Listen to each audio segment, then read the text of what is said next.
Hiking hermit here, Mr. Orange Man, out roaming nature's grandeur. I'm here to tell you a story, and it's a story that I wrote, but there are a million ways to tell stories, and I think the best way to tell a story is oral, the ancient way of telling a story, oral tradition, face to face, with the listener interacting with what you're saying. But these days, we have some really sophisticated ways of telling stories. I think the best of them is when you're doing like Dungeons and Dragons, an interactive role-playing type thing where you make the story. You have choices and you go on a quest. Well, you know, there is not a big leap from that to real life. Reality is each individual in their head telling a story to themselves, to the world. Everybody's telling lots of stories all the time. Every individual being, quantum physics tells us this thing called the measurement effect. Every observer has their own reality.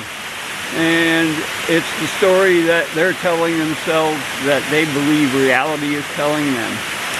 Anyhow, I wrote a book.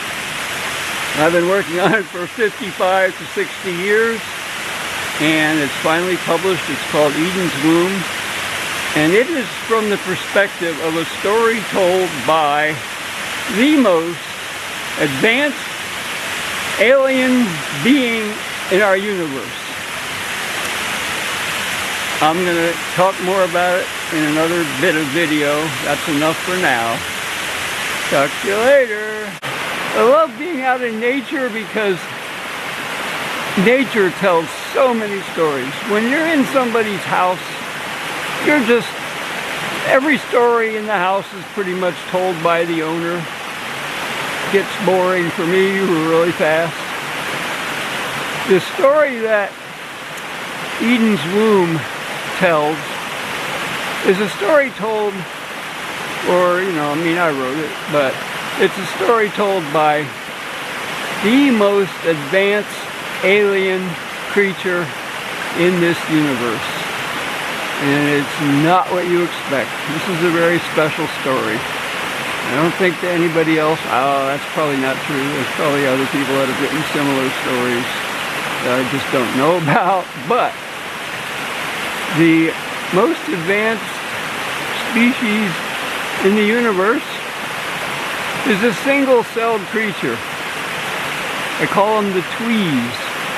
They are space travelers, but they don't have spaceships. They just sit in rocks, and deep down in meteors they travel interstellar space and seed new planets. And they're coming. They're here, maybe. In my story, 20th century or 21st century man considered them a pest, eradicated them with antibiotics, so they couldn't tell their story. But in my book, the genome was preserved by a very wise old geneticist, and he started to figure out how to translate the story. I could go on and on. It's a 650,000 page book. It's about saving the planet. It's an epic quest. It's just a very unique, special story, and I just got it published finally. After 55 years or more. I started envisioning this story in 1968, I believe, or even earlier, and now it's published. So this is kind of announcing its publication, and I'll be posting a link to the Amazon tale.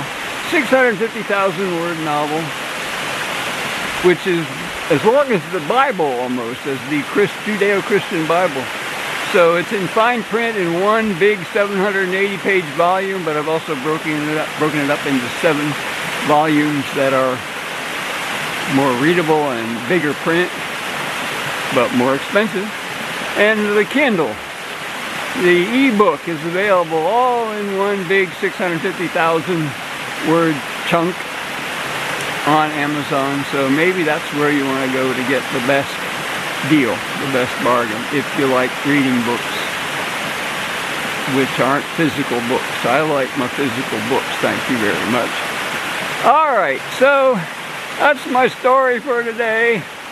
As you can see, I'm out hiking in nature in the wonderful waterfalls of the vicinity of the cloister at Tree Creeks. Can't beat it. I'll talk to you again. Take care. Bye-bye.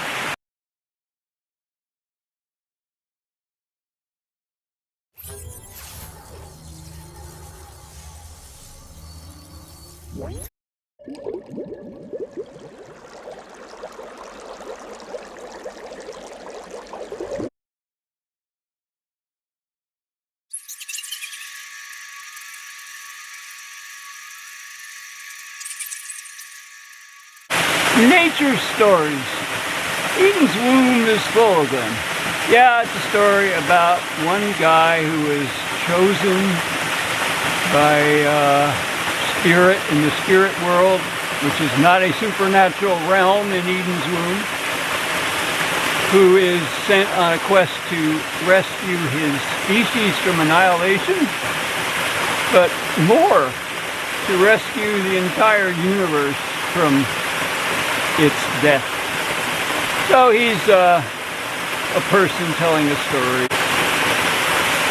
But it's really about our character discovering his universe and the nature of it. And it's full of philosophical explanations, things that could be speculative, but a universe which is a living being, and that is the spirit that has called him to save it, because this poor universe being is just about ready to keel over and die. She's got a real hard life. It's about discovering that this universe being lives in a world full of other universes, and universes have children, and that is a physical, scientific reality. There's plenty of research been done, calculations been done showing that this is possible. And what is possible has happened. So discovering that the world in which the universes live is a whole other realm, and I've taken the liberty to call it Flat World, and it is a real flat place with an edge that you fall off. Oh, I could go on and on. I think I'm giving you too many spoilers, but it's a long, long book, and discovering all the realms in it, in this distant future world, that's what it's all about. 650,000 years in the future, when Earth is heading into a new ice age, despite our global warming.